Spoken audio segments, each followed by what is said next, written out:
2025 November 19 Siraj editorial.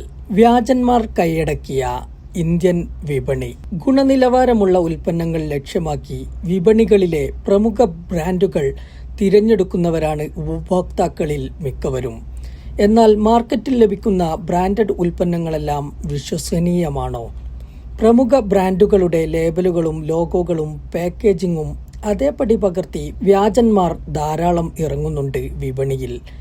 പാലുൽപ്പന്നങ്ങളിൽ ഉപഭോക്താക്കളുടെ വിശ്വാസ്യത നേടിയ കർണാടക മിൽക്ക് ഫെഡറേഷൻ ബ്രാൻഡായ നന്ദിനിയുടെ പേരിൽ വിപണിയിലെത്തിക്കാനായി നിർമ്മിച്ച 8136 കിലോ നെയ്യ് തമിഴ്നാട്ടിലെ ഒരു കേന്ദ്രത്തിൽ നിന്ന് കഴിഞ്ഞ ദിവസം പോലീസ് പിടികൂടുകയുണ്ടായി. 1,26,95,200 രൂപ വില മതിക്കുന്നതാണ് പിടിച്ചെടുത്ത ഉൽപ്പന്നങ്ങൾ. വ്യാജ നെയ്യ് നിർമ്മിക്കാൻ ഉപയോഗിച്ച യന്ത്രങ്ങൾ, നെയ്യിൽ ചേർക്കാനായി സൂക്ഷിച്ച പാമോയിൽ, വെളിച്ചെണ്ണ തുടങ്ങിയ വസ്തുക്കളും കണ്ടെടുത്തു. നന്ദിനി നെയ്യ് ഉപയോഗിക്കുന്ന അതേ തരത്തിലുള്ള കുപ്പികളിലും പാക്കറ്റുകളിലുമാണ് വ്യാജ ഉൽപ്പന്നങ്ങൾ വിതരണത്തിനായി സജ്ജമാക്കിയത്. പാമോയിലും വെളിച്ചെണ്ണയും ചേർത്താണ് ഇവയുടെ നിർമ്മാണം.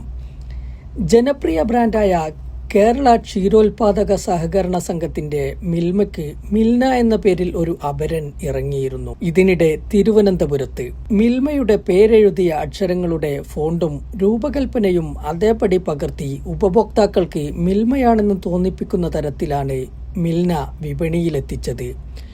ഇതിനെതിരെ മിൽമ മാനേജ്മെന്റ് കൊടുത്ത പരാതിയിൽ വ്യാജ കമ്പനിക്കെതിരെ 1 കോടി രൂപ പിഴ വിധിക്കുകയുണ്ടായി കഴിഞ്ഞ ജൂണിൽ തിരുവനന്തപുരം കൊമേഴ്സ്യൽ കോടതി. കേരളത്തിന്റെ പ്രസിദ്ധമായ ഖാദിയുടെ പേരിൽ വൻതോതിൽ വ്യാജവസ്ത്രങ്ങൾ വിപണിയിൽ ഇറങ്ങുന്നുണ്ട്. യഥാർത്ഥ ഖാദി ഉൽപ്പന്നങ്ങളെക്കാൾ ഖാദിയുടെ വ്യാജന്മാരാണ് വിപണിയിൽ കൂടുതലുള്ളതെന്ന് Khadi board vice chairman P Jayarajan പറയുന്നു. പ്രമുഖ ആഗോള ബ്രാൻഡുകളെ അനുകരിച്ച് നിർമ്മിക്കുന്ന ഉൽപ്പന്നങ്ങൾ വ്യാപകമാണ് ഇന്ത്യയിൽ.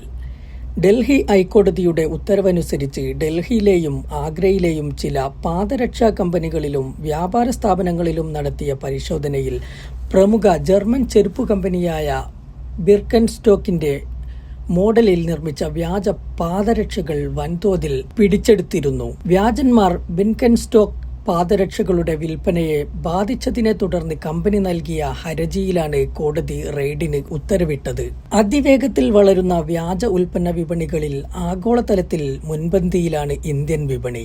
ഭക്ഷ്യവസ്തുക്കൾ, ഫാർമസ്യൂട്ടിക്കൽ ഉൽപ്പന്നങ്ങൾ, ഇലക്ട്രോണിക് വസ്തുക്കൾ, പാദരക്ഷകൾ, ഫാഷൻ വസ്തുക്കൾ, വാഹന സ്പെയർ പാർട്സ് തുടങ്ങി മുഴുവൻ വിപണി ഉൽപ്പന്നങ്ങൾക്കും വ്യാജന്മാർ ഇറങ്ങുന്നുണ്ട്.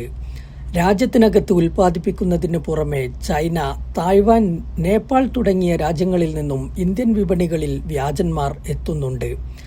പരിചയസമ്പന്നരായ വ്യാപാരികൾക്ക് പോലും തിരിച്ചറിയാൻ സാധിക്കാത്ത വിധം പ്രമുഖ ബ്രാൻഡുകളുടെ പാക്കിംഗ്, QR കോഡ്, ഹോളോഗ്രാം എന്നിവയെല്ലാം അതേപടി പകർത്തിയാണ് വ്യാജന്മാർ എത്തുന്നത്. ചില ഉൽപ്പന്നങ്ങളുടെ പേരിൽ ഒരു അക്ഷരത്തിന്റെ മാറ്റമുണ്ടാകുമെങ്കിലും പേരുകളും ഫോണ്ടും പാക്കിങ്ങിന്റെ രൂപകൽപ്പനയും അപ്പടി പകർത്തുന്നതിനാൽ വ്യത്യാസം കണ്ടെത്താനാകില്ല. രാഷ്ട്രത്തിന്റെ സമ്പദ് വ്യവസ്ഥയെയും കമ്പനികളുടെ വിൽപ്പനയെയും വിശ്വാസ്യതയെയും ഉപഭോക്താവിന്റെ ആരോഗ്യത്തെയും ഒരുപോലെ ബാധിക്കുന്നു വിപണിയിലെ വ്യാജന്മാർ. ഇത്തരം അനധികൃത ഉൽപ്പന്നങ്ങൾ വിപണി കൈയടക്കുമ്പോൾ ഒറിജിനൽ ഉൽപ്പന്നങ്ങളുടെ വിൽപ്പനയിൽ ഇടിവ് സംഭവിക്കുക സ്വാഭാവികം. തൊഴിലാളികളെ പിരിച്ചുവിടാനും ബിസിനസ് സ്ഥാപനങ്ങൾ അടച്ചുപൂട്ടാനും ഇത് ഇടയാക്കും. നിർമ്മാണം അനധികൃതമായതിനാൽ സർക്കാരിൽ നികുതിയൊടുക്കാത്ത സാഹചര്യത്തിൽ പൊതുഖജനാവിനും നഷ്ടം. പൊതുസേവനങ്ങൾക്ക് ഉപയോഗിക്കാവുന്ന വരുമാനം നഷ്ടപ്പെടുന്നത് നികുതിദായകരുടെ മേൽ അധികഭാരം അടിച്ചേൽപ്പിക്കാൻ സർക്കാരുകളെ നിർബന്ധിതമാക്കുന്നു. നിലവാരമില്ലാത്ത വസ്തുക്കളും മോശം നിർമ്മാണ രീതികളും ഉപയോഗിച്ചാണ് വ്യാജവസ്തുക്കൾ നിർമ്മിക്കുന്നത്. ഇത് ഉപഭോക്താവിന്റെ ആരോഗ്യത്തെ കാർന്നു തിന്നുകയോ അപകടത്തിലാക്കുകയോ ചെയ്യുന്നു. വ്യാജ സൗന്ദര്യവർദ്ധക വസ്തുക്കൾ ചർമ്മരോഗങ്ങളും അലർജിയും മറ്റു വിവിധ ദീർഘകാല ദൂഷ്യഫലങ്ങളും സൃഷ്ടിക്കുന്നു.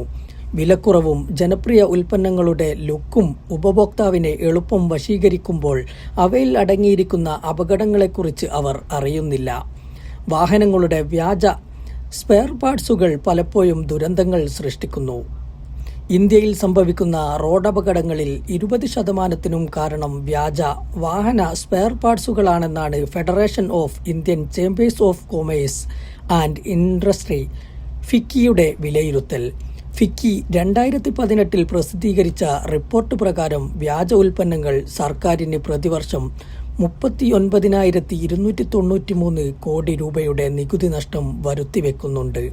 വെറുമൊരു വിപണി പ്രശ്നമല്ല വ്യാജ ഉൽപ്പന്നങ്ങൾ. രാജ്യത്തിന്റെ സമ്പദ് വ്യവസ്ഥക്കും സുരക്ഷയ്ക്കുമെതിരെയുള്ള വെല്ലുവിളിയാണിത്. ഭരണകൂടവും സമൂഹവും ഇതിനെതിരെ ജാഗ്രതാകേണ്ടതുണ്ട്. ശക്തമായ നിയമനിർമ്മാണവും പൊതുജനശ്രദ്ധയും സാങ്കേതിക സംരക്ഷണ സംവിധാനവും ഒന്നിച്ചാൽ മാത്രമേ ഫലപ്രദമായി ഇത് തടയാനാകൂ.